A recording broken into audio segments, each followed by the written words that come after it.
ಪೀಠಿಕೆ ಭಾರತದ ಜನತೆಯಾದ ನಾವು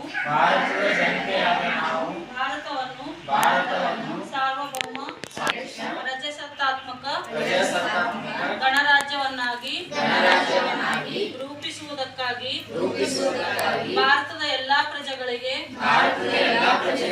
ಸಾಮಾಜಿಕ ಆರ್ಥಿಕ ಅಭಿವ್ಯಕ್ತಿ ನಂಬಿಕೆ ಧರ್ಮ ಮತ್ತು ಉಪಾಸನೆಯ ಸ್ವಾತಂತ್ರ್ಯವನ್ನು ಸ್ಥಾನಮಾನ ಮತ್ತು ಅವಕಾಶಗಳ ಸಮಾನತೆಯನ್ನು ದೊರೆಯುವಂತೆ